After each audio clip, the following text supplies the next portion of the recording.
കേരളത്തിൽ ഭരണമാറ്റം അനിവാര്യമാണെന്നും UDF സർക്കാർ അധികാരത്തിൽ എത്തണമെന്നും ശശി തരൂർ MP. ഏറ്റുമാനൂർ നിയോജകമണ്ഡലം സ്ഥാനാർത്ഥി നാട്ടകം സുരേഷിന് വേണ്ടി വോട്ട് അഭ്യർത്ഥിച്ചുകൊണ്ടുള്ള റോഡ് ഷോ ഉദ്ഘാടനം ചെയ്ത് സംസാരിക്കുകയായിരുന്നു ശശി തരൂർ. യുവാക്കൾ വിദ്യാഭ്യാസത്തിനും തൊഴിൽ തേടുന്നതിനുമായി നാടുവിടുന്ന നിലവിലെ സാഹചര്യങ്ങളടക്കം പരിഹരിക്കപ്പെടണമെന്നും ശശി തരൂർ MP അഭിപ്രായപ്പെട്ടു.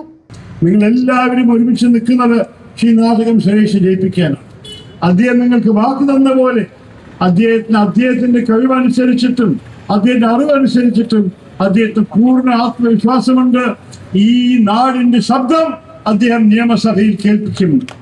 നിങ്ങളുടെ നടന്ന് വളർന്ന് നിങ്ങളുടെ ഒപ്പം നിങ്ങളുടെ ദുഃഖവും സുഖവും കണ്ട ഒരു വ്യക്തിയായിട്ട് നിങ്ങളുടെ ഓരോരോ ആശയും ആശങ്കയും ആവശ്യങ്ങളെയും കുറിച്ച് മനസ്സിലാക്കി സംസാരിക്കാൻ സാധിക്കുന്ന ഒരു ജനപ്രതിനിധിയായിരിക്കും ശ്രീ നാട്ടകം സുരേഷ്.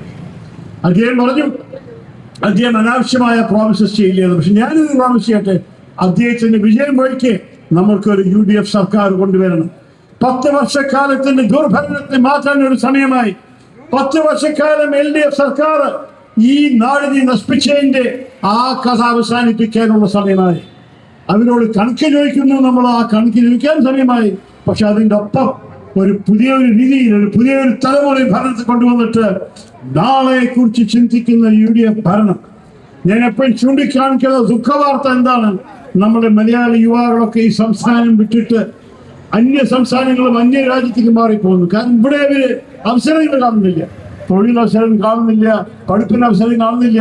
അതുകൊണ്ട് ഞാൻ ഒരിക്കൽ പറയട്ടെ, നമ്മൾക്കൊരു പുതിയ കേരളം ഉണ്ടാക്കി അവരെ ഇവിടെ നിലനിർത്താനും ഈ നാടിന്റെ ഭാവിക്ക് വേണ്ടി പ്രവർത്തിക്കാനും ഒരു നല്ലൊരു ഇലക്ഷൻ ക്യാമ്പയിൻ നമ്മൾ നടക്കുന്നു. അതിരമ്പുഴ പഞ്ചായത്തിലെ ആനമല ജംഗ്ഷനിൽ നിന്നും തുടക്കം കുറിച്ച റോഡ് ഷോയ്ക്കൊപ്പം ശശി തരൂരും പങ്കുചേർന്നു. UDF നേതാക്കളായ അഡ്വക്കേറ്റ് ജെയ്സൺ ജോസഫ്, നീണ്ടൂർ മുരളി, KP ദേവസ്യ, ജോറോയി പൊന്നാറ്റിൽ, സ്ഥാനാർത്ഥി നാട്ടകം സുരേഷ് തുടങ്ങിയവർ പ്രസംഗിച്ചു. i4 news, Ettumanoor.